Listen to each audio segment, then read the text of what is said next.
Yes, welcome in, ladies and gents, boys and girls. Doesn't matter what tier you're in, we're here for you. It's week 15 of the NFL. This is the Full 10 Yards podcast. Hey, we're rolling. We got all game long. Stay tuned, man. We got something special for y'all today. You're listening to the Full 10 Yards podcast. To the 10, right to the 5, scooting in for the score. Touchdown.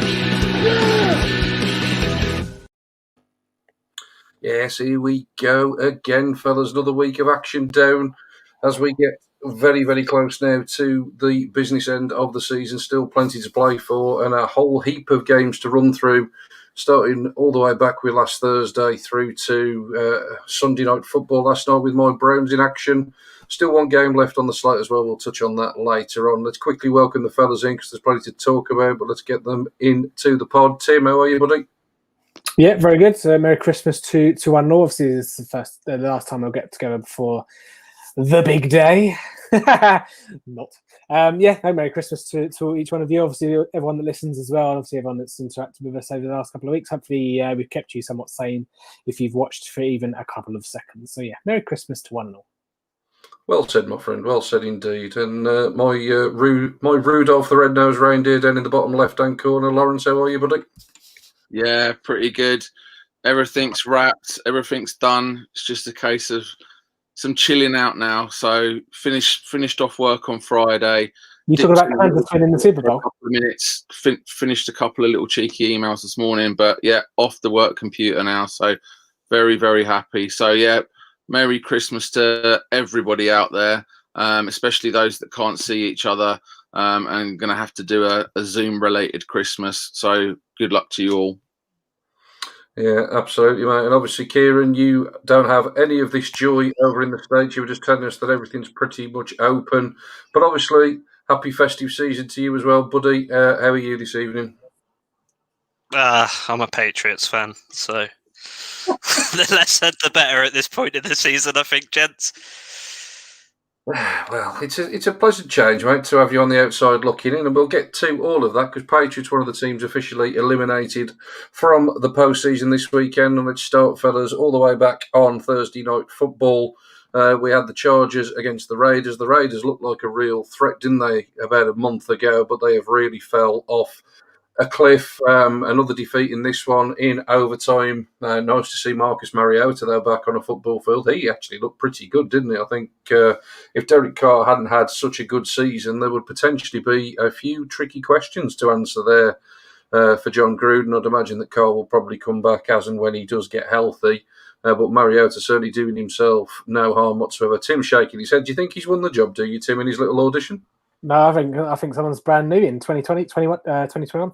Go and read my quarterback article. There you go. Shameless plug, mate. Shameless plug. He certainly didn't do himself no harm whatsoever. I think we've jokingly said throughout the course of the season he's probably one of the better backups that there was, but obviously finally into a ball game on Thursday. But it went to overtime and Justin Herbert and the Chargers get the win. That effectively all but knocks the Raiders out. There is still a slim possibility that they could get in, but they would need much luck and favour to get in. A team that I'm most definitely in, though, Kieran, let's come to you. I know he's number one fan. I am, of course, talking about the Bills, who ended their personal divisional title drought. And I know you said as a Patriots fan, obviously that would have choked you up a little bit. But obviously as a huge Josh Allen fan, really impressive performance on Saturday night. Decent time for UK viewers. And if you did stay up to watch it, you saw the Bills absolutely explode all over the Denver Broncos. Yeah, it was a very fun game, and I think Josh Allen has the quote of the season this year with how many times do we have to score? The answer was 3.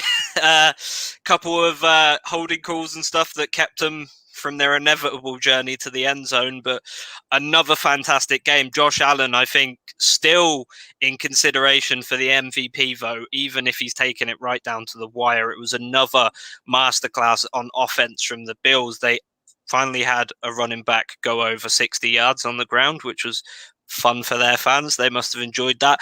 But obviously the biggest story of the day was Stephon Diggs. Another fantastic game from him. He didn't make it into the end zone, but 147 yards, and he was just catching balls all over the field. He did have 11 receptions, but we also saw Cole Beasley go over the century mark as well this game, which was... It's great to see a guy like that who's been in the league for so many years, have a big game like that, really say, hey, I can still play.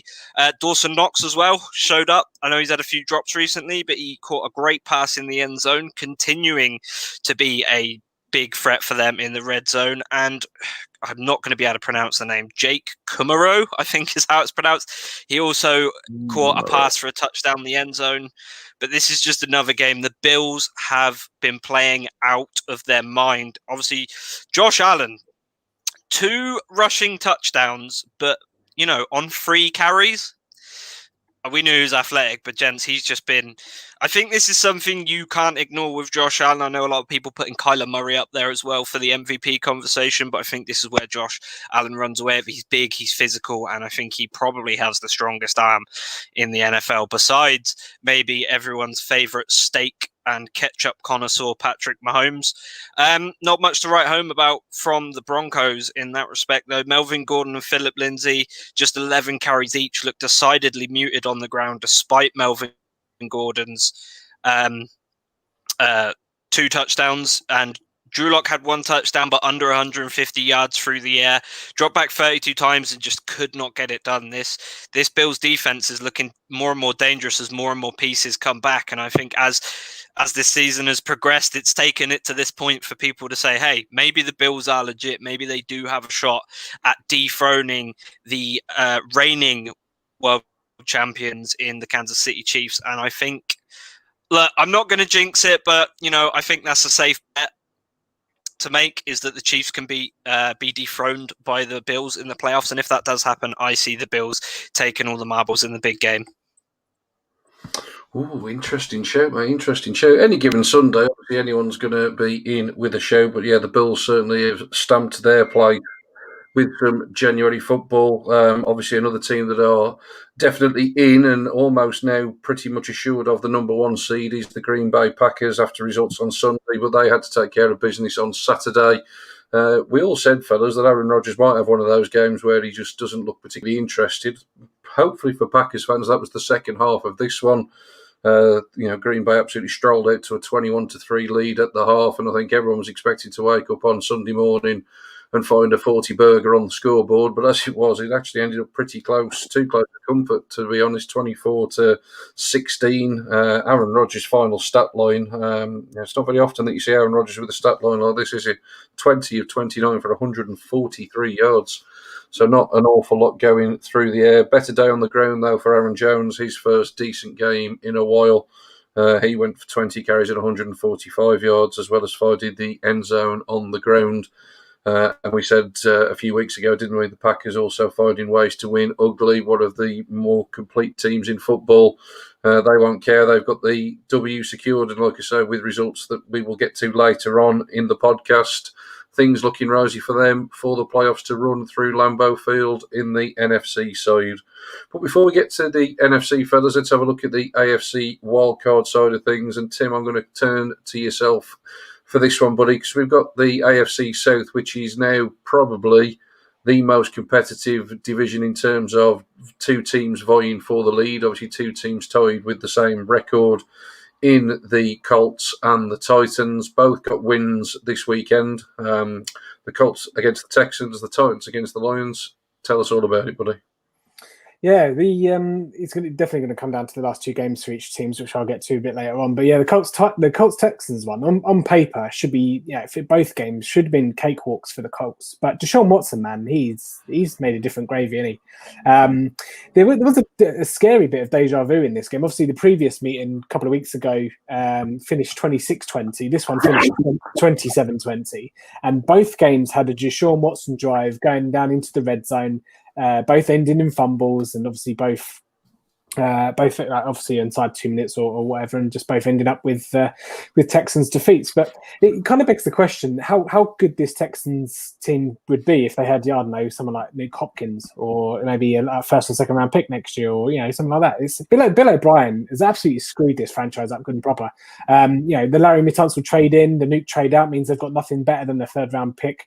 Actually, 8 picks next season, but Jesus Christ. But the thing with this game and the thing with the Texans is when they get into the red zone, that's when they just crash and burn. They don't have a lot of weapons that can separate. So Deshaun Watson, I think they run the ball 37.5% on red zone plays when the game's within one score. If you look at last season's kind of games, Darren Fells had a ridiculous touchdown rate, 7 out of 12, 7 touchdowns on 12 targets, and Carlos Hyde was just punching them in. You don't have that this year. David Johnson has been the exact opposite, and Darren Fells is never going to keep up that percentage of touchdown catches. And then obviously since Will Fuller's gone, they've just been awful in the red zone. They've ranked 29th in terms of red zone touchdown percentages. But that kind of gave the Colts the win. Obviously Phillip Rivers coming in and needing it out from from the 1 yard line, and Colts had a very important win to keep up with the Titans. For the Titans, it was pretty much the Ryan Tannehill show, wasn't it, against the Lions? 2 rushing touchdowns, a lovely one towards his first rushing touchdown was lovely, and I'm sure Lawrence pulled more of his hair out when he saw Tannehill doing the fake to Henry in the jump into the end zone, which he often talks about. But Derrick Henry, talking of him, he did Derrick Henry things in December: 24 rushes, 147 yards, and a tutty. Corey Davis and Johnny Smith and AJ Brown playing enough of a supporting role for Tannehill as well in the passing game. And do you know what? Everyone says that there's not much for Tannehill in the passing game, and it's not a passing offense. It's all Derrick Henry. But those 3 players, and maybe the odd special teams or Anthony Ferks or whoever, it's just right for the Titans. It just clicks. It's just a perfect storm, and I think it's something you just can't recreate. When that team just has that certain mixture in the melting pot, and out comes a lovely beef stew. That's just kind of what the Titans are, and they're not a team that's going to be built to come from behind. They do need to get into a lead. Obviously, just look at the Cleveland Browns game. But if they do get a lead and they do play at home in January, there's not a team that would like to go and visit Nashville. Although I heard it is quite nice in January. I'm joking, of course. The defense is obviously going to be a problem for the Titans. Obviously, Lions put up enough points on this one, and teams have been putting up points on them all season. But then talking of obviously the last 2 games, the Titans do hold the tiebreaker at the moment for the division. Titans are at Packers and at Texans last 2, and the Colts are at Steelers and versus Jacksonville. So you kind of think, well, it's all going to come down to that Colts-Steelers game next week. If the Colts can win that, probably win the division, because you can't see the Titans putting up enough points on the Packers that Aaron Rodgers could have a field day next week, and if Devontae Adams could go for a 200. But it's going to come down to week 16 to be quite honest. It's a shame really they don't have a week 17 game to play. Yeah, that would have been good, wouldn't it, to be the divisional clincher. The other team in that division, Lawrence, obviously on the outside looking in, is Jacksonville. In fact, we're going to come to Kieran on this because it involves Baltimore. We're trying to keep off our own teams, fellas, so we don't take up too much of the pod with so much to talk about, because I'm sure we could talk all night long. So, Kieran, let's come to you in this one. Jacksonville actually really big winners on the weekend in a bizarre way, which we'll touch on later when we obviously talk about the Jets getting the win. But obviously in this one, we obviously haven't spoke since last Monday. Me and Tim briefly talked about it on the quiz. An absolutely tremendous game last Monday night, and the Ravens really have gone back to that winning formula, haven't they? Yeah, I think it's harder to have it off as a big win when you beat a team like Jacksonville, but I'm not going to slate Jacksonville because Gardner Minshew looked fantastic. 22 of 29 for 226 yards, 2 touchdowns, no interceptions. He looked fantastic all game, but they couldn't really get the run game going. I think they had less than 50 yards on the ground, which is fairly muted for Jacksonville. I mean, obviously you've got guys like Laviska Shenault who you can maybe run in like jet sweeps and stuff like that, but they just could not get it going on the ground. The receivers, he spread it around well. DJ Chalk, Tyler Eifert, Laviska Shenault, Keelan Cole, Robinson, everyone got touches. It just was not only 2 people found the end zone. So I think the Ravens just bullied them, I think, at this point. Obviously Lamar Jackson, 234 yards, 3 touchdowns. He did have that pick as well, but there's just not much you can do against this Baltimore Ravens team. I mean, their top receiver is probably still Andrews, who is a tight end, but when you've got Lamar Jackson and you haven't really got the speed on the defense to maybe keep someone spied on him every play, it's a lot harder to keep him contained. And I know it wasn't his prime sort of rushing we saw out of Lamar Jackson, but still enough to keep things interesting. I just think probably a good game for Jacksonville to lose because they put up a very good fight despite the little amount of points they put up. Minshew looked fairly good. I mean, probably looked better than Lamar Jackson. That's going to be controversial, but he just did look better passing than Lamar Jackson that game. And Lawrence, you can laugh all you want. It's true. Yeah, Jaguars probably now secured the number 1 overall pick. So it will be goodbye Minshew Mania and hello Lawrence Lunacy. Yeah, it could well be indeed. Yeah, Lamar Jackson has been playing well since his mid-game toilet break against the Browns, hasn't he? Rather impressive. And yeah, Baltimore absolutely back to what works well for them. They potentially, though, might still need a little bit of help on the way in, but we will get to that shortly. Lawrence, let's just touch on the other couple of games that obviously had wildcard implications in the AFC. I'm, of course, talking Miami and New England. That's the game that ultimately does eliminate New England from any postseason discussion. And then, obviously, rounding out the Sunday night slate was Cleveland, under a bit of pressure by the time the game kicked off, but they took care of business comfortably against the Giants. Yeah, I mean, talking about the Dolphins-Patriots, it had to happen eventually, didn't it? Yeah, the Dolphins managed a 100-yard rusher for the first time since 2018. Yeah, we know what the real headline is. Patriots are going to be watching the playoffs from the comfort of their leather lazy boys. And one little note here, they actually also, the Patriots failed to eclipse the Cowboys' record of 20 consecutive winning seasons. So they were on 19 in a row. So they're not going to hit 20 consecutive winning seasons. So look at Kieran, look at the frustration. Oh dear. And this is the first time in over a decade that the Sith Lord have not taken his team to the playoffs.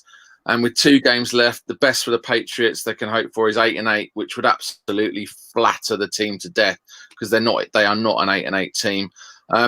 We did discover a few things about Cam Newton. Firstly, we know he's an outstanding rusher. And in NFL history, I would argue there's nobody you'd rather have to give the ball to from the 1-yard line. But second, we've also learned that Cam is not a brilliant passer. 5 touchdowns all season for a starting quarterback. Dare I say it, it's almost Haskins-esque on the scale of ineptitude there. So I have to bring in my best friend there. So what was the downfall for the Patriots in this game? Simple. The Dolphins ran the ball. They ran the ball. They had a sip of Gatorade at halftime, and then they ran the ball some more. 250 yards rushing, including 122 from undrafted free agent Salvon Ahmed. I'm not going to sound like Neil Reynolds and go Ahmed, because I don't know why he pronounces it like a. Anyway, Ahmed, only his 4th game. It was the absolute X factor. Matt Breida was an absolutely solid backup. And Tua was accurate, but he had a sort of forgettable stat line and threw a rare interception. In fact, I think the stat I read was that Tua's touchdown to interception ratio is the best for any rookie in NFL history up to this point, which is pretty incredible. The Patriots actually led the game at halftime, 2 Nick Folk field goals. But the Dolphins took the ball in the first drive of the second half. 72 yards later, Ahmed scores on a 1-yard run. Dolphins then conjured up pretty much the spirit of Larry Zonka and Mercury Morris and just ran the ball to death. 2 ginormous drives ended by 2 rushing touchdowns. And dare I say it, the Patriots dynasty is finally dead. I agree with what we were saying before we went live with you, Kieran. It is time to roll out a bit of Stidham Nation for the last couple of weeks to see what they got. Let's just unbox him. Let's unbox him. Let's take all the bubble wrap off and stick him in a situation. See what he can do in 120 minutes of football, and then Damn straight. Let's look at the Cam Newton experiment. It was a bit like dropping a Polo Mint into a large bottle of Diet Coke and not a Mentos. So if you don't know what I mean, look up, dropping a Mentos into a bottle of Diet Coke, and then you'll see what an actual explosion means. So Dolphins here are currently clinging on to that number 7 seed in the AFC, and this is only by virtue of win percentage in conference games. So if you look, the Ravens, what have they got left? The Bengals and the Giants. So I think the Dolphins have got a slightly harder schedule in their remaining 2 games. So that's kind of where we're at with that game. So the Dolphins live to fight another day. Patriots, they've got a skewer through them. Coming on to the Giants and the Browns, I mean, I don't really want to talk about this game because it was a pretty miserable game, to be honest, from start to finish. And this is, Sean, absolutely no disrespect to the Browns. They reached double figures for the first time since Mr. Blundell had a full set of hair on the top of his head. When was that? That's a while ago. That's a while ago. That's a good while ago, Lawrence. You know, little while ago. And in terms of the game starting ugly, I mean, how much uglier did it get than Freddie Kitchens trying to call that 4th down attempt as the punter, Riley Dixon, failed to find the no-name swing tackle Nick Gates in the end zone. And you just knew that it was going to go just south from that point onwards. And that was pretty much as close as the Giants went to a touchdown in the entire game. The Browns held Colt McCoy and the Giants to 2 field goals for the entire game and 14 first downs. And the Browns had the ball almost 35 minutes in the game. Giants defense that had actually helped them to a 4-game win streak. They still played hard. We've got to admit, Sean, that they played hard for the entire kind of game, and they just about held Baker Mayfield, but they did a really good job on Chubb and Hunt. I think that was the best performance by defense against the combination of Chubb and Hunt all season. Held Chubb to 66 total yards and Hunt to 28 yards. And in fact, Chubb's 50 yards rushing was the worst since his return from injury 6 games ago. Although, don't forget, Chubb did get his touchdown. And if the Browns would have just got the extra point, 7-6 would have actually won it for them. And so, you know, the other 2 touchdowns that Baker Mayfield threw to Hooper, the tight end, and Jarvis Landry, Mr. Reliable, were in fact bonuses. And can I just make one little personal note here? Can I thank the Cleveland Browns for actually killing my full 10 yards fantasy team, which went 11-2 going into the playoffs. And then I go and get smashed because Wayne Gallman has 29 total yards on 9 carries and his game scripted out of the game. So thank you very much to the Cleveland Browns for killing my beautiful franchise that I crafted for 13 weeks of the season.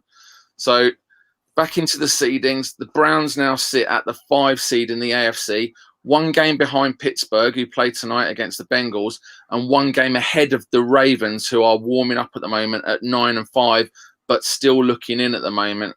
The Ravens have got the tiebreak against the Browns, so Cleveland need to beat the red-hot New York Jets next week, week 17 against the Steelers, inconsequential. So it all just starts getting, you know, we talk about how interesting it is. It just gets more and more and more interesting, doesn't it, as the season comes to a climax. The red-hot Jets, they're not carbon neutral anymore, that's for sure. You've all kind of stolen a little bit of my thunder, fellas, because I have got the complete schedule left here. So Tim has very kindly popped the seedings onto the screen for those watching along live. If you are going the traditional method and just listening along the seeding as things stand at the minute, obviously you've got the Chiefs as the number 1, Pittsburgh currently the 2, still not clinched the division, but could do so tonight. Buffalo the 3, Tennessee the 4, then the Wildcards, Cleveland 5, Colts 6, Dolphins 7, and then Baltimore and Vegas. The remaining games, Vegas, like I say, I'll mention them because mathematically it's a possibility, although they need to win out and everybody else needs to lose everything. So Vegas are Miami and Denver. You've then got the Colts, Pittsburgh and Jacksonville, Tennessee, Green Bay and the Texans, Cleveland, the Jets and the Steelers, Baltimore, the Giants, and the Bengals. Miami, Vegas, and New England. And Pittsburgh, although secured, like I say, a wild card, still to clinch the division. Cincinnati tonight, and then Indianapolis, and then Cleveland. So, fellas, I can't believe I'm saying this, because if you think back to the start of the season, a lot of the debate around the expansion of the playoffs was the fact that people were slightly concerned that by creating a seventh wildcard team, that you would end up with an inferior team with a poor record that sneaks into the playoffs. And how rubbish would it be if a team that was, 6-10 or 7-9, causing some postseason misery for a team that had had a fantastic regular season? Here we are in the AFC, and through 15 weeks, it looks highly likely that a team could finish with a record of 11-5 and potentially miss out on a playoff berth. I'm obviously absolutely cock a hoop that we sit here at 10-4, but still cannot believe that even if we beat the Jets on Sunday, it still might not be guaranteed depending on how other results go. So let's put you on the spot, fellas, pre-Christmas. Give me your 3 wildcard teams, or probably more importantly, I think are we all in agreement the Raiders are done? Raiders are done, yeah. Raiders are done. All right. So out of Cleveland, Baltimore, Miami, Tennessee, Indianapolis, one of them is going to miss out. Who misses out? Tim, let's start with you. I really wanted to say Baltimore just so I see the look on Lawrence's face, but I'm going to go Miami because I think they're away, aren't they? Miami for the 2 games. Who have they got? Vegas and New England. Oh no, I'll take it back. Baltimore. Lawrence? Miami Dolphins. I'm going to squish the fish. And Kieran? I got to say Baltimore, really. The difficult thing is, genuinely, when you look at all of these fixtures, and I know this is going to upset the Steelers fans who think that we just pick on them because me and Kieran obviously just do not like them whatsoever, but I honestly look at the remaining schedule. I think Indianapolis are favoured to beat Pittsburgh the way they are currently playing, and I think that Indianapolis are favoured to beat Jacksonville. Tennessee, I think, have got the hardest game left on paper against Green Bay, so that is absolutely a tough one. But obviously, if Derrick Henry has one of his better games, it wouldn't be the world's biggest surprise. And then they obviously host the Texans, who they'll be favourites against. The Browns obviously start as favourites against the Jets, there's no doubt about that. Who knows what Pittsburgh team they get in Week 17. If Pittsburgh win tonight, it could well be Pittsburgh's backups if they've got nothing to play for and the 2 seed is locked in, win, lose or draw. So, and again, I don't think it'd be the world's biggest surprise if Cleveland beat Pittsburgh either. Baltimore are absolutely favourites against the Giants and the Bengals. Miami, although, toughest schedule, let's face it, we've all just said the Raiders have done nothing for the last month. Why on earth would Miami not fancy themselves to go and get that win there? The key one, of course, could be the New England Patriots, who could play spoiler on the last weekend of the season. But there is a genuine possibility that all of these teams could all potentially win out here, isn't there? Anybody see that happening? Well, considering Cleveland and Pittsburgh play Week 17, it's not going to happen. But I know what you're trying to say. Yeah, but yeah. Yeah, I'm excluding Pittsburgh from the. Yeah. I'm assuming Pittsburgh win tonight and then the division's sorted. No, listen, don't get me wrong. If Pittsburgh lose tonight, then all bets are off, mate. Absolutely, all bets are off. Then it could well be Pittsburgh that miss out. Which would be up. Now, talk about a fall from grace. Now, I could get behind that as a Christmas present. Now, that is something to get excited about at Christmas. But, I can't see them losing tonight, can you? But I do think there's a real possibility here. And I know, like I say, Lawrence, you'll think we're doing this to wind you up. But I do think there is a chance that, the Ravens could go 11-5 and all of these teams could win out here and they would miss out on tiebreakers, which would be absolutely phenomenal, especially considering at least one team coming from the NFC with a below 500 record. No, I'm with you. I'm with you. The maths doesn't lie. So I can understand that. And if the Ravens do finish 11-5, at least it's something respectable to end the season on and not go into the playoffs. It doesn't happen too often that you get to 11 wins and don't make the postseason. But yeah, the AFC are a much stronger conference. So, we've just got to respect that at the moment. No, we have indeed. Let's hope we get a bit more clarity at the end of week 16. Of course, we're talking all of this and how exciting week 17 could be. It could all be over next week, fellas. We could be locked in depending on how results go. But certainly through 15 weeks, it's certainly got us on the edge of our seat. Locked in and Like I locked say, down. yeah, it shows you how close it was. That all joking aside, at kickoff last night, the Browns could have ended up outside the playoffs and end up in the 5th seed. So that's how close it is.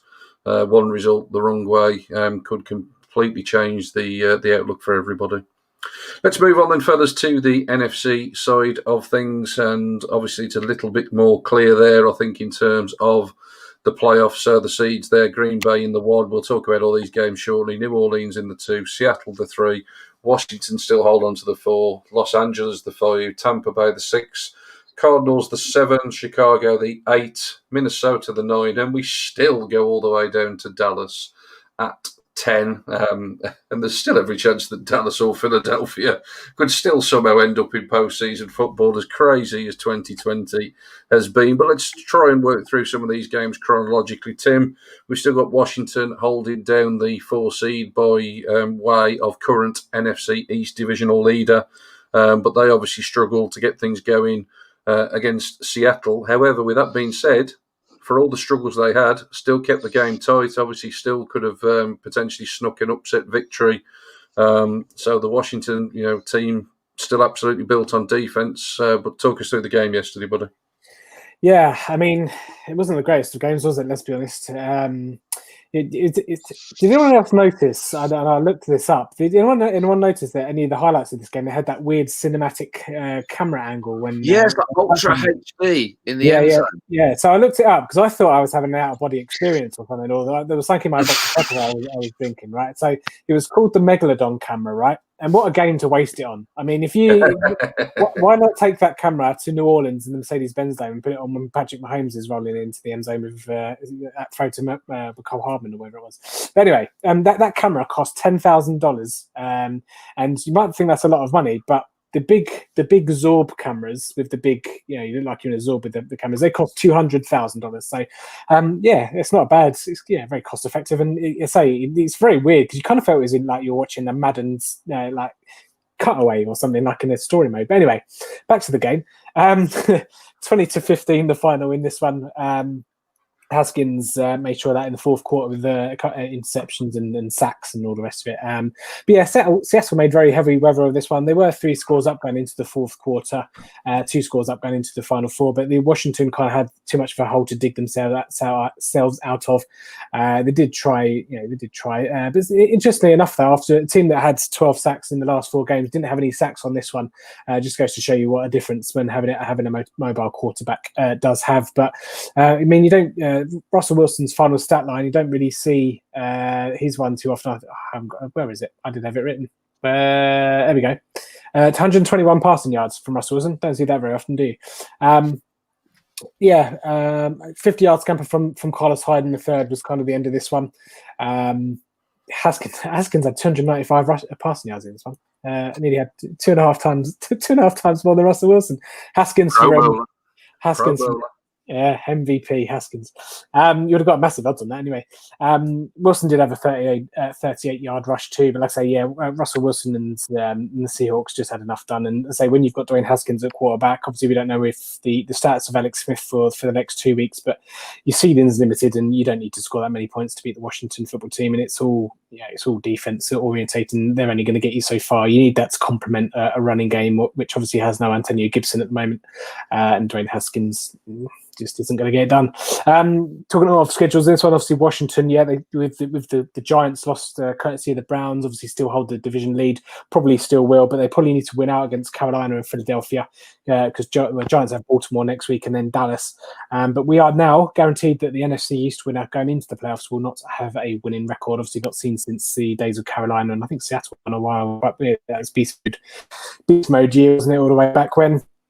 But for Washington fans and Ron Rivera fans and all the rest of it, considering they started 1-4, I don't think they will care too much. On the NFC West side, Seattle now obviously have it in their own hands after the Rams lose to the Jets. Jesus Christ, 2020. But yeah, they face the Rams next week, which will obviously at home for the division. So yeah, it wasn't a great game. Had huge ramifications on it. Whether or not that played into it, I probably don't think so. It was just a poor game. But we got to see a cool camera, so hopefully we get to see that a bit more often. But hopefully they use those resources a bit more sensibly, shall we say? Yeah, every cloud has a silver lining, doesn't it? And like you said, the Washington defeat, it still leaves the door slightly ajar. The Eagles pretty much done now.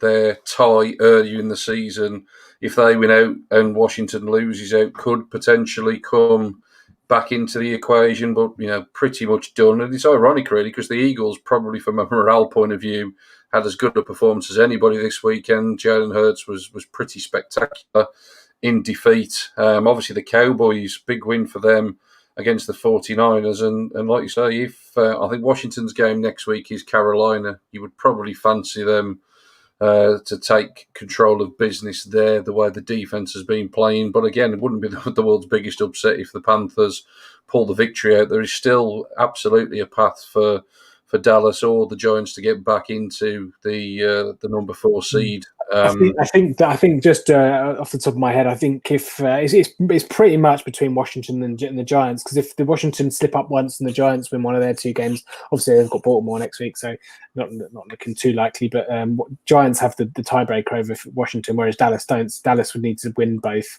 They've got Philly and New York Giants, so yeah, possibly, but they'd need to Washington to lose both. Dallas would need to win both. Yeah, but like I say, it's certainly a possibility. I just from that Cowboys victory, and I hate to say it, but I've just got this really horrible feeling in my gut that the Cowboys somehow are going to pull some sort of miracle. You want to get Gaviscon for that, mate? Gaviscon help you out with that. It's honestly, you just know it, and it's all caused by Dwayne Haskins. All right, here's a hot take for you then. Jalen Hurts is going to run rings around Dallas next week. We're going to lose by double digits. Book it now. Losing by double digits. Ooh. Well, we'll get to that later on. But Kieran, let's come to you. You've obviously been the number 1 fan on the Jalen Hurts train before it even got out of the station. You were on board, like I mentioned just there. Magnificent in defeat, unfortunately, obviously for the Eagles. And obviously we've talked there about the Cowboys beating the 49ers. Give us a brief summary of both of those games, mate. Andy Dalton, the Red Rifle, the end zone Ed Sheeran has been fantastic this week. He 209 yards, 2 touchdowns. I want to give a shout out to Tony Pollard. If anyone could tell me how many rushing yards he had. 100 and something. 69. Nice. So nice. I want to give a shout out to John Jake Gaiman in the comments as well, who, when we mentioned about expanding the playoffs, said probably shouldn't apply to the NFC East, which I think is a very wise assessment. But yeah, Cowboys versus 49ers was basically Cowboys versus a practice team squad, which went about as well as you could have expected for the practice team squad. Still no defense from the Cowboys. I know they had a couple picks in there, but it still was just shocking. So I'm going to get to the only game that was actually exciting. Very sorry, Tim. I love the Red Rifle. But Jalen Hurts, my lord, 44 pass attempts this game. Okay, he only went 24 or 44, but still. 338 yards, 3 touchdowns, and put up another 63 yards on the ground and another touchdown on the ground. Now, Jalen Reagor, minus 10 yards rushing. My lord, he got absolutely blown up. But I want to say Miles Sanders as well, 64 yards. So he was hitting a lot of targets, though, Jalen Hurts. He found Juliet's his husband for 69 yards. Alshon Jeffrey a couple times. He hit Jalen Reagor. look, she's the most famous. She's the most famous sports star in that family. He needs to get over it. Jalen Rager got 5 catches. Dallas Goddard even got involved. A man who still hasn't changed his first name, despite the city he plays football in. But the Cardinals just overcame them. Kyler Murray looking absolutely fantastic as well. 406 passing yards. Pew pew! MVP race. He's still in it. 3 touchdowns and 1 pick, and then obviously. Chase Edmonds got 47 yards on the ground, and Kyler Murray found the end zone on the ground as well. But can we talk about everyone's favorite long-haired receiver, DeAndre Hopkins, 169 yards and a touchdown? What a performance from him. And I think probably one of the catches of the season that he made in the end zone. What a phenomenal catch he made for that for the touchdown he had on the game. That was yeah. Did anyone see the catch he made? Larry Fitz, didn't he? Larry Fitz had a nice one as well. Ridiculous. Yeah. We need to check that this man doesn't have Stickum on his gloves. That's one for Lawrence there. The retro fans will love that. The Stickum. He is, he's playing out of his mind right now. Top receiver in the league, I think. Could potentially win Offensive Player of the Year just with the way he's played. He's been absolutely great. And I think if you're going to look at maybe putting a wide receiver in the MVP conversation, DeAndre Hopkins is the guy to do it. I know it's a very far out shot having a wide receiver, but yeah, the Cardinals are just a fantastic team. And I don't think their record really... Yeah, Tim just put in the chat that DeAndre Hopkins has more yards than the top 3 Eagles wide receivers put together, which I think that would have been a little bit different if Carson Wentz didn't start the season, but there you go. Yes, the Cardinals' record does not reflect how good they play because they've had some very close games. They had that great game against the Bills where Nook took in that fantastic Hail Mary catch at the end. But, you know, Cardinals are a team who, even if their record doesn't reflect it next year, going into next season, they're going to be unstoppable if they get just a couple more pieces for them. No one will want to go to face them at home in the playoffs. I think they'll win a playoff game as well. Kyler Murray was a lot better. He seemed a lot healthier this week. It's also good that they're in the time zone they are, because if they were in like Eastern time zone, it would be past Cliff Kingsbury's bedtime before he could call people during free agency. So it's good for them that he can stay up a couple extra hours and recruit some talent to bring in. But yeah, he's done bits, and I still think he's a terrible coach, but I think he's got a great team there that can execute his game plans well. And I think it's more the players than it is him, which I think is rare to say about a coach. But yeah, I think Cardinals next year might win big. Yeah, I think it's a shout that, you know, it started to gain some traction in this off-season. I think they've performed reasonably. I disagree with you slightly. I think you are what your record is at this stage of the season. You know, and if they were a complete team that have found a way to win some of those closer games, I certainly agree with what Tim said. I think this is the best that Kyler Murray has looked in a good few weeks in terms of his mobility. And I think that's an absolutely huge part of his game. And I think that, you know, similar to what I always say about the Ravens and Lamar Jackson, I think play to his strengths, and absolutely, why not? You know, if teams can't stop it, it brings a different dimension. And I think that's exactly what the Cardinals should do with the threat of Kyler Murray running the ball. Like you said, the wide receivers that he's got there, you know, Larry Fitz is just ageless, isn't he? I mean, his touchdown catch arguably as good as Nuke Hopkins in a slightly different way in terms of the sort of ball control and the body placement, you know, basically through a defender. So yeah, I think the Cardinals are going to be a team that nobody wants to draw, are they? Let's be honest. You know, they've certainly got an explosive offense, but you know they have also got weaknesses that can be attacked. But you know that's the beauty of the NFL, isn't it? You know, there's no team that hasn't tasted a defeat at some point this season. You know, so every team has got a weakness that you can potentially get at. The only problem with the Cardinals, obviously they're the 7th seed, so they'll go to number 2, which is looking like New Orleans, which could be a bit of a sticking point, but. Yeah. Yeah, particularly with that run defense, and that was my sort of thoughts when we were talking about it. You know, potentially if they can contain Kyler Murray, but like I say, stranger things have happened indeed. The ironic thing, of course, with all of this, in terms of the talk that we've had here about the Seahawks and the Cardinals in that NFC West, and we've alluded to it a few times. Obviously, the Rams ruined absolutely everybody's pick-em week. I don't think anybody on planet Earth probably picked the New York Jets, did they? Let's be completely honest.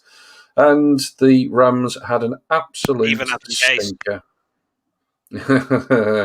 Absolute stinker from the Rams, just unbelievable. I mean, when we talk about any given Sunday, fellas, this is what should surely give every single fan base hope. And that's why I think, once you get into the playoffs, it's a case of, there has been surprises. People have won it from a wild card position, and ultimately you've got to get in there to get your opportunity.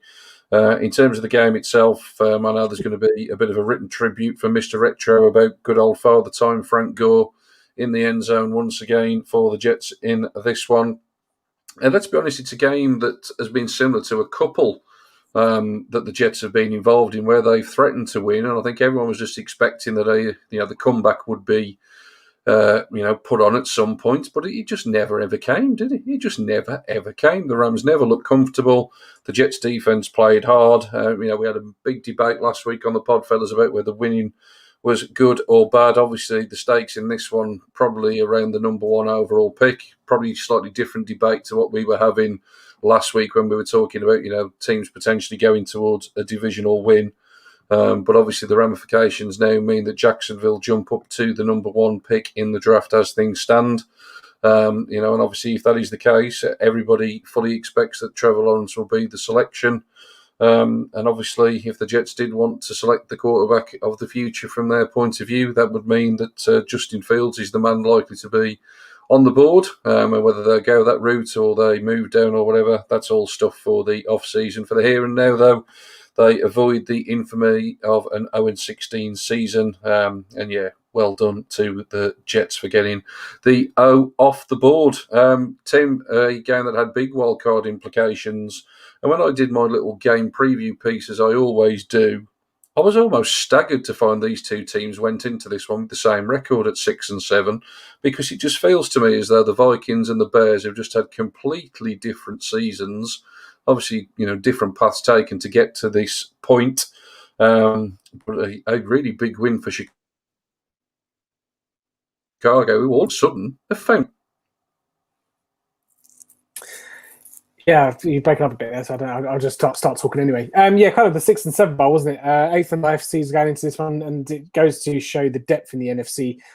Lawrence was talking earlier about the AFC being quite deep. They're still the 8th and 9th seed after this game anyway. I actually did fancy Chicago for this one. I know they were in free fall, but obviously got the win last week. But they're two quite similar teams, obviously playing the same division. Thank you, Sherlock Holmes, for that one. But both teams have question marks at quarterback. Both have two running backs that went off in this game. 33-27 was the final. 357 total rushing yards between the two teams. Montgomery on the Chicago side, a career high in rushing yards for him. 146 and 2 TDs on 32 attempts. I think we mentioned it on one of the quizzes. About the fact that he doesn't break off any long ones. His longest run in this one was only 19 yards.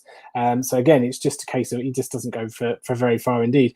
Trubisky and the Bears obviously did try and give it back to the Vikings. Obviously a late turnover, late interception into the end zone. Cameron Dantzler, I think it was, for the Vikings. Looked to have snatched defeat from the jaws of victory for the Bears, but Kirk Cousins turning it over on downs and then handing it back to them anyway. But miracles did happen in this game, ladies and gentlemen. Dan Bailey was perfect on all his kicks. Hey. Praise the Lord, hallelujah, Christmas miracle. But yeah, a couple of pointers for this one for me, maybe more of from a fantasy perspective. The former Alabama tight end Irv Smith's going to have a breakout year next year. He's simmering quite nicely. He's going to come good. And then Darnell Mooney, who's had a bit of a mini breakout, I suppose, this season. 499 yards in the season, 46 receptions from the trash carousel at quarterback in Chicago. He should be pretty decent next year. Should they upgrade their quarterback position? He former wide receiver out of Tulane. Chicago obviously coming away with it, so kind of think that puts a fork in Minnesota. But these two teams aren't going to trouble anyone in the playoffs. I know it's any given Sunday, but I'd be very surprised to see them. Whoever plays the away game in January, that they'll win. So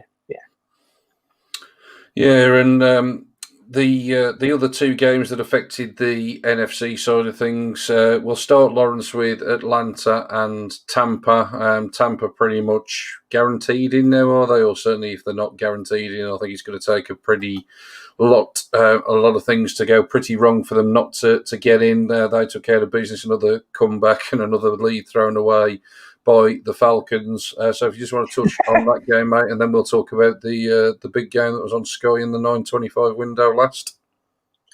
Yeah, I mean, we got to look at this. We know the Saints had already secured a playoff spot, but they've now just got a 1-game lead over the Tampa Brady Buccaneers. And that absolute shock Rams loss to the Jets is going to have implications kind of going forward. Tampa Bay currently sit in the 6th seed with a 1-game advantage over the Cardinals. Tom Terrific and the Pewter people are now just 1 game behind the Saints in the battle for the NFC South. They're riding a 2-game win streak.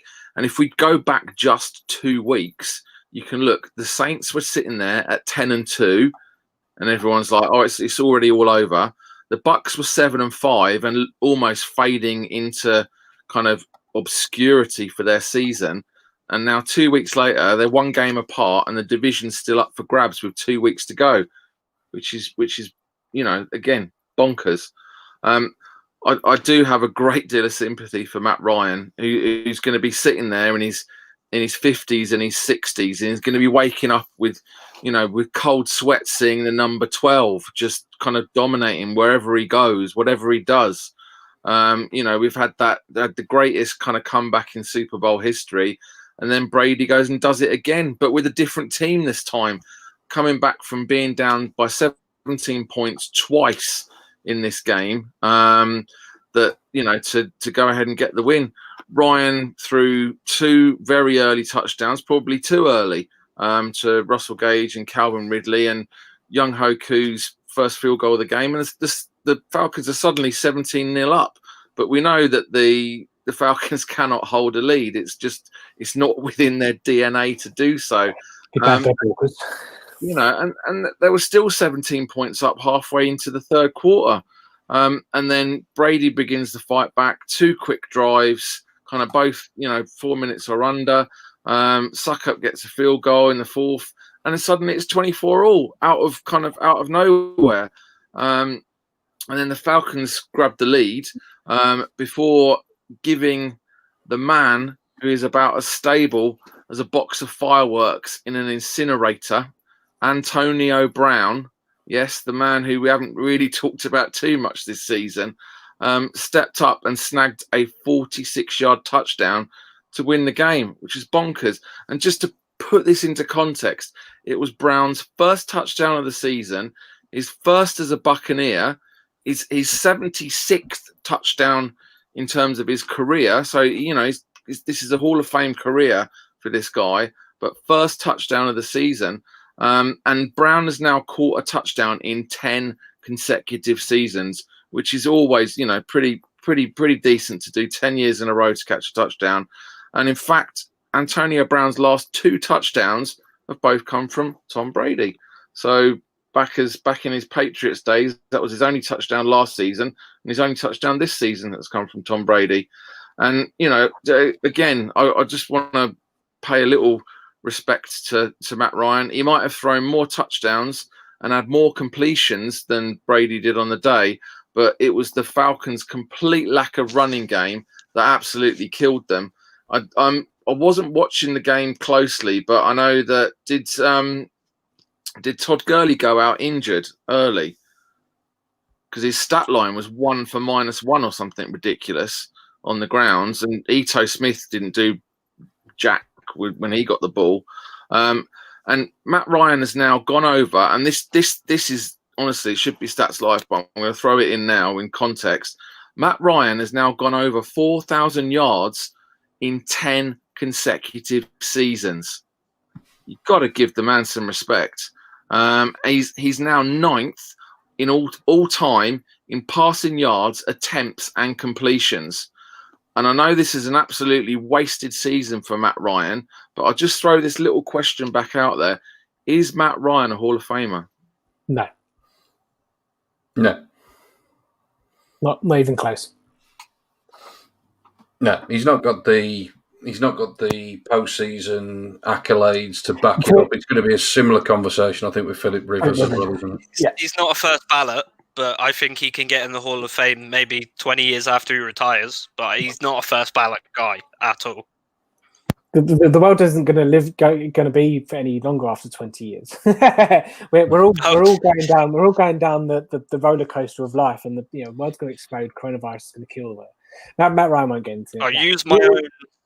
Matt Ryan I getting use into the my own Hall of Fame will be too. It would open the floodgates for too many other quarterbacks that have done not a lot in the postseason. And I know postseasons and Super Bowls, is a metric for some and not for others. But if you let Matt Ryan in, you've got to let everyone else in. To be quite honest, 10,000 yard season. Well, yeah, it's like in an era of American football where it's a pass-happy league. I'm intrigued to who else has achieved that, if anybody. No, he's got to stay on the field. Obviously, he's got to be. Yeah, I'm not saying he's a crap quarterback and he's not at the peak of his powers. He's been wasted, certainly. But say if he was on another team, if he was on the Patriots probably had similar successes or whatever. I'm sorry, you can't. He has the foundation, but you can't build a house for his Hall of Fame roll out the red carpet. Just can't. One for the off-season there, fellas. Let's get out of the rabbit hole and back into quarterbacks that played in week 15, and let's quickly touch on the Saints and the Chiefs. I say quickly touch on because on paper this was obviously the game of the weekend. I've got to say, watching it, fellas, it didn't really sparkle for me, which is strange when you look at the final score, 32-29. You'd think we watched an absolute classic. It just, I don't know. I don't know whether I was just waiting for the Browns to come on or what. It just didn't really float my boat. Obviously, the Chiefs, the bigger news probably coming out with potential injuries in the running back position, which could obviously have some complications down the line. The Saints just gave me a nice smile by trotting out a receiver called Little Jordan. I thought that was absolutely fantastic. Little Jordan, not just Big Jordan, Little Jordan. Just I don't know. Correct me if I'm wrong, Lawrence. I'm going to ask you to give us a bit of an insight into the game, but it just didn't really, for the two powerhouses that they are, didn't really, for me, fire on all cylinders. No, I mean, it started incredibly badly for the Saints. You had Drew Brees go 0 out of 6 on his first 6 pass attempts. So just again, a little bit of context here. The Chiefs are actually the first team in NFL history to have a 6-game win streak where they've won every single game by 6 points or less. So, then they might be offensively kind of, the best unit in the NFL, but that defense is allowing teams to compete with them. Even if they take big leads, they're getting sucked back in. So, it is that going to be their Achilles heel when it comes to the playoffs. And again, coming back to what Kieran said, against the Bills, that's where things could get very, very sticky for Mahomes, because Josh Allen can stay with Patrick Mahomes offensively. Not many quarterbacks can, and the Bills' running game is not exactly lights out. But Josh Allen by himself and those receivers can keep the Chiefs honest for a whole game. So we're looking at a 13-1 Chiefs team who are really looking Super Bowl ready for a second year in a row. And as you say, Sean, the score in this game absolutely flattered the Saints, who have now wasted 2 opportunities 2 weeks in a row. They could have won the NFC South and just gone, thank you very much, I can calm down a little bit now. And they've now lost 2 consecutive games. This one with Drew Brees back in the helm for after he's had a month off recovering from, smashing most of his rib cage. If we look at this game, why we were kind of feeling flat about it, early in the fourth quarter, Chiefs were up 29-15. It's kind of, you're thinking it's all over, and they kind of took their foot off the gas a little bit. And then Brees gets those 2 late touchdowns to make the score look a bit respectable. But, the Saints' first 4 drives were punt, interception, punt. And that's about the first time the Saints have done that in God knows how long, in terms of, not doing anything with the first 4 possessions. And I think, kind of like everyone who was watching that game, what impressed me the most was just the offensive play calling and just the sheer that they're inventing new ways to pass a ball. You think in 2020 it's not possible to pass a ball in different ways, but they were just having fun.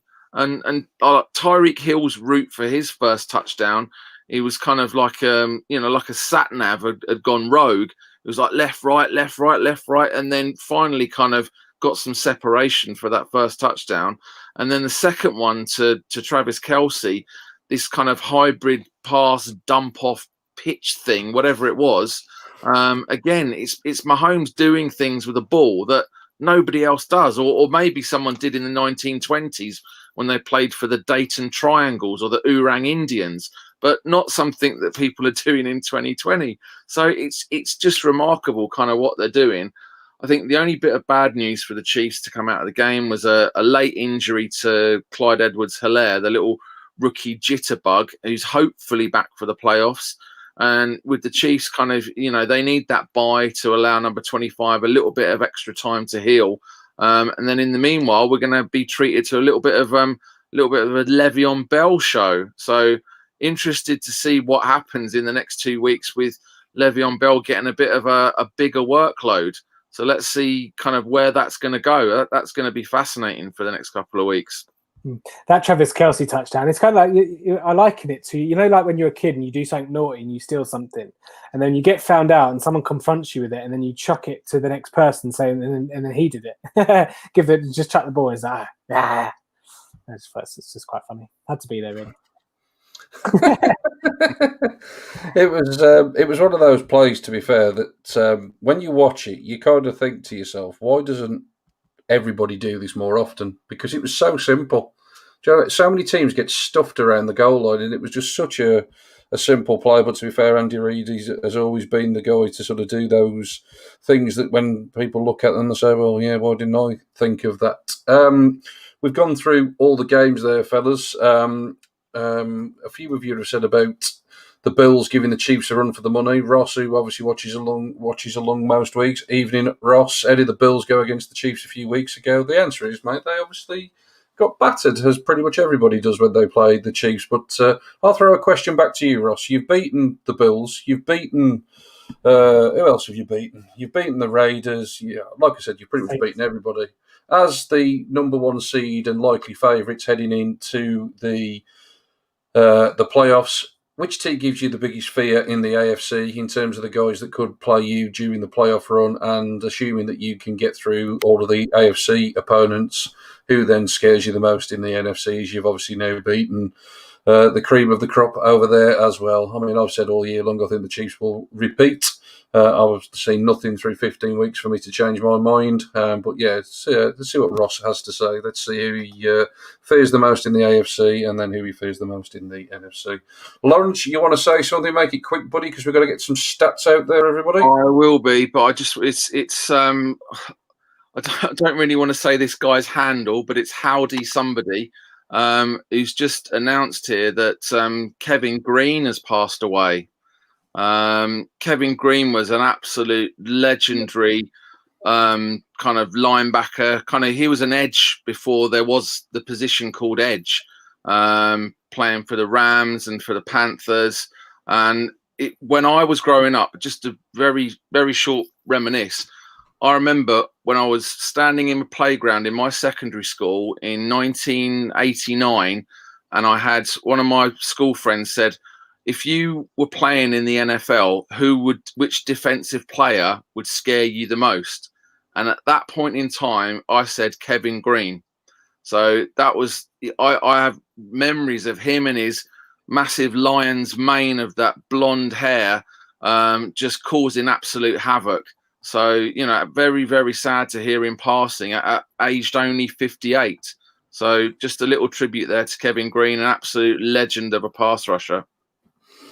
Yeah, no, absolutely, mate. Fair play, indeed. Good shout out, and like you say, I did see the comment pop up, like you say, because of the username. I didn't put it up. Let's just put it that way. But yeah, absolutely, fair play, indeed. Good to say, fellas. Before we do get onto the stats, Ross, thanks for watching along, buddy. I'll put you to the test, and you've come up trumps. You've come up with some answers. There you go, fellas. The Titans' running game plus Tannehill could be scary. Not scared of anybody, though, in the NFC. So, like I say, if the Chiefs do get to the big dance, the Cowboys, yeah, come on, Tim. And to be fair, I did tee Ross up, but he eventually did, of course, give me the right answer. There you go, fellas. There you go, fellas. Sort your life out. There's the AFC Championship game that the world just needs to see, isn't it? Absolutely. Do not pander. I'll always pander to the host. And with that being said, let's get some stats, fellas. Let's see who can impress me this week. Set you up nicely, didn't I? You did tee me up nicely indeed. I've got to be honest, fellas. I'm not going to say the one that's been shared in the group chat because one of you might be wanting to pull it out now, but that's an absolute beauty that's in the group chat. Go on, Kieran. I've teed you up, mate. Go on. I'll let you have the glory. With this loss to Brady and the Bucks, the Falcons are 28-34 in the regular season since they lost 28-34 in Super Bowl 51. Is that not the best stat ever? I looked at it and I thought it must be incredible. Even the amount of games, you just think, 72 games? Was the Super Bowl really that long ago? I was like, surely 72 regular season games haven't been played since that. Jesus Christ. Yeah, an absolutely unbelievable stat, isn't it? Who said fate doesn't have a part to play? So, yeah, an unbelievable record. And, of course, Tom Brady, the man to complete that bit of infamy there for the Falcons. Lawrence, let's get you up on the podium, mate. Let's wow us with some numbers. There's only one man who's making Stats Life this week. You all know him. You all love him. It's the human cockroach, Mr. Frank Gore. He needs to take a bow. This entire podcast should be dedicated to Frank Gore.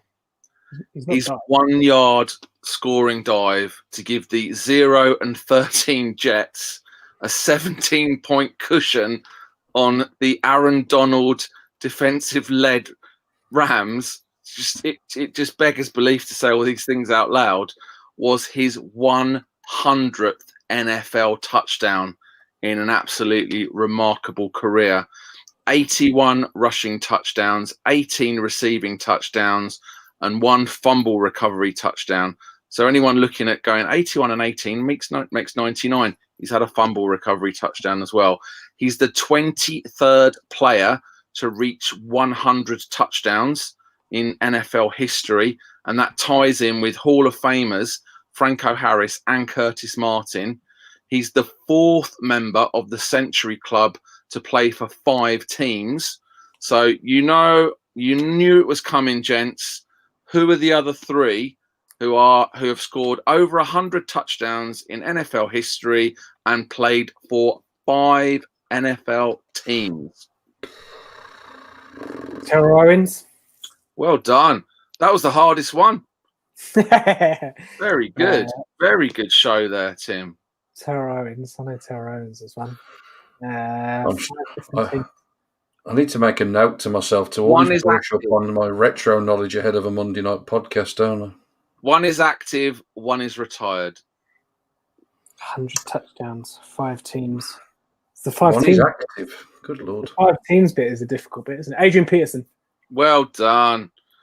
2 out of 2. He's knocking it out the ballpark tonight, gents and ladies. Knocking it out of the park, Alfred Morris style. I don't think I've got any more. Want me to put you out of your misery? It's a kind of obvious one if you think about it. Wait. Was it 3? 3 total, yeah? 3 more total, yeah. Oh, 3 more total. I'm going to go. Oh, sorry, 3. Sorry, you got 2 out of 3. Yeah, it's 1 left. 1 left. Is it wide receiver or running back? It's a receiver, and it's a big name, and it's not somebody from the 1950s or anything daft. It's a contemporary player. No, I'm not going to get it. Randy Moss. I might have got that. I might have got it. You would have got there in the end, I think. Yeah, I would have got it. I don't want to bore everyone else for the next 10 minutes just looking up at the sky. and just my final little note on Frank Gore. He is now under 800 yards away from Walter Payton and the number 2 rushing spot in NFL history. And he's actually for over 500 yards in 16 consecutive seasons. 16 consecutive seasons. He's an absolute legend, and he draws a Browns run defense that could make him look like a 15 years younger Frank Gore next week, fellas. So let's see if he can move up that leaderboard even more. Tim, go on then. Let you finish it off, buddy, with the final one of the week. Not a big one. My plan B was just to kudos to the Buffalo Bills. 13 Bills players have had a receiving touchdown this season, which is tied for the most in a single season in NFL history. I was going to go for that, but I'm going to actually go with the one I put in chat as well. Drew Brees was 0 for 5 for the first time in his career with his first 5 throws. I know he's a great quarterback, but even considering he was a rookie at some point many moons ago for San Diego and all the rest of it, surprising that's the first time he's gone 0 and 5. Yeah, we're not going to start the Taysom Hill debate, fellas. We'll have a week off that, but I think Sean Payton's given us the answer to the Taysom Hill debate by bringing him back as quickly as he has when he clearly isn't ready. So we'll wait and see what happens between now and the end of the season. Right then, fellas, going to finish off as it's nearly Christmas. Actually, before I get to that, Monday Night Football. Who we got? Who's going to make my Christmas? Who's telling me that the Bengals are winning tonight? Oh, who cares? Bengals. Jesus Christ. I've even heard they've actually called up Kevin Hogan to the active roster. I mean, Jesus Christ. I don't even think Hulk Hogan couldn't save them. No, if the Pittsburgh Steelers don't win tonight, that will be the biggest upset of the season. So let's wait and see. Like I say, Steelers should take care of business and get the division won tonight. Right, fellas, as it's Christmas, want to know quite simply what's on your Christmas wish list for your respective teams. I think it's safe to say we've all had contrasting seasons, let's just put it that way, in terms of our own team's fortunes. I did say about pandering to your audience. Thanks to Ian for tuning in and playing along. I hope you're feeling better this week, mate, after watching us from your hospital bed last week. And as a Jets fan, now the tank's over, he wants to beat the Browns so that the Browns miss out on the playoffs on divisional record. Well, thank you very much, Ian. I mean, that's a way to really pander to your house there, isn't it? So, yeah, we'll come on to me in a moment. But, fellas, let's go round all of you in terms of what you would want for your respective teams for Christmas. So, Tim, let's start with you, buddy. Dak Prescott to get a new contract. Do you think it happens? Yes. Do you think it's a long-term deal or is it another franchise tag? I think it'll probably be a franchise tag. He won't sign it, and then we'll thrash out a stupid 4-year bloody 150 million stupid deal. All joking aside, can you get out of the Zeke contract? Not for another year, not till 2022.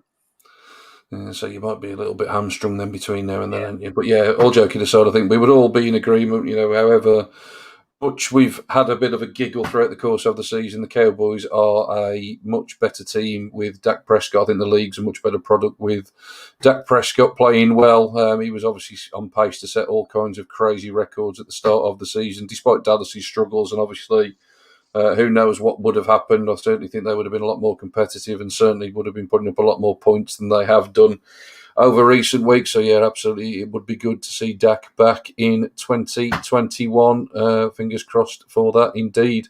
Kieran, let's come to you, buddy. I think it may well be quarterback related for the Patriots as well, but what would the big fella bring for the Patriots this year if you had your wish? We need a quarterback because there's Cam Newton, come on, he's worse than Dwayne Haskins at this point. Sorry, Lawrence, but he is.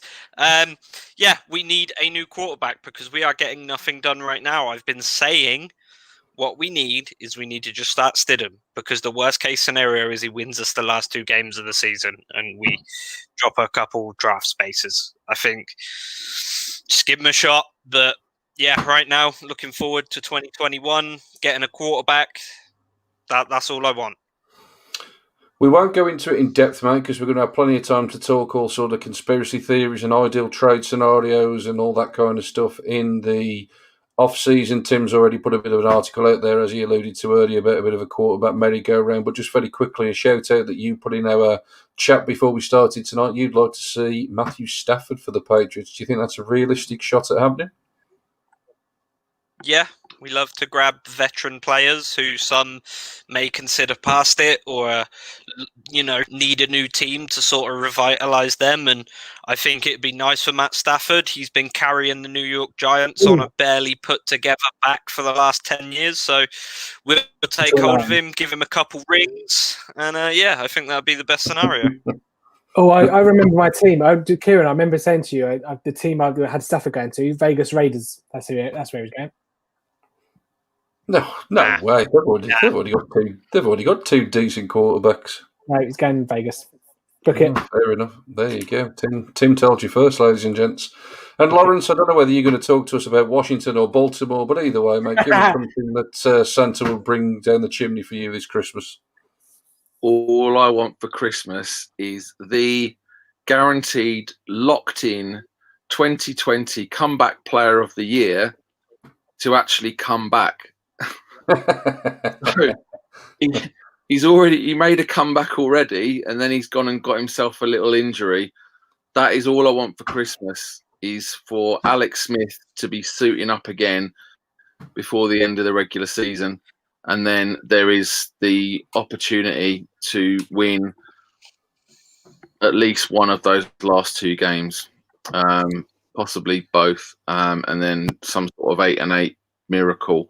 But nothing, I was going to be really, really cruel and say all I want for Christmas is Dwayne Haskins to catch COVID. But that's pretty heartless as a thing to say. So I obviously would never say that on a podcast because that would be really wrong.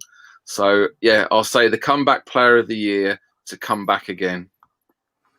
I'll tell you what, in the good old days, Lawrence, I would have edited that out for you to have kept up your appearances, my friend. But as that's gone live, you will have to own that comment. I will finish off, fellas, and I will finish off the pod with a semi bit of fun, but semi-serious. Obviously, on a selfish level, I want the Browns to just win at least one of the next two and get in the playoffs. But I think more importantly, I think we have all more than ever probably appreciated the NFL and Sunday afternoons more than we have in any other year after all the restrictions and all of the all the heartbreak and all of the shite that has been 2020. Let's be honest, Sunday afternoons have just been an escape for everybody. Win, lose or draw, and we said that at the start of the season, didn't we? We were, not sure whether we would get a season. We're 15 weeks in. It looks as though we're going to get through a full season. It looks as though we're going to get through a full season on time. Have there been issues? Of course there have. Was the things that the league would probably want to do again, given their opportunity? I'm sure there probably is. But on the whole, we've had a good product out on the field. We've had some competitive games. We've had some really promising rookies that give a number of teams real hope for the future. We've seen some surprises. We've seen some laughs. We've seen, comebacks. We've seen all sorts. And that's why we all absolutely love the game. And I think more than anything, all we would all want for Christmas 2020 is for fans to be able to get back to watching games as soon as possible in proper numbers, in full stadiums in 2021. Let's get the game back over here so we can all meet up, fellas, and go and have an afternoon out, watch the game that we all love. And whatever happens over the course of the next few weeks, I think we can all be absolutely thankful for that. Over this festive season, we've got plenty of football to feast on over the course of the next few days. Game on Christmas Day, 3 games on Boxing Day, as well as the regular Sunday and Monday slate. So there's plenty for us to look forward to over the course of the next week. From myself personally, a big thank you to every single person that listens, that watches, that interacts with us. Massive thank you to everyone in the comment section tonight. And like I say, when you think back to where we were this time 12 months ago, fellas, I think we've come a huge way as a social enterprise now these days, to give us our official title, putting back into the game in this country. And we absolutely love what we do. So certainly from all of us, a massive, massive happy Christmas to each and every one of you. Most importantly, stay healthy. Stay safe. We will get through it, as difficult as it is. We will get through it. We've got the NFL to help us along the way for the next 5, 6, 7 weeks. So let's absolutely enjoy it, fellas. And for one final time before Christmas in 2020, let's sign off as we always do. with those great words of Mr. Kevin Cadle and say bye-bye for now, Merry Christmas, and a bye-bye.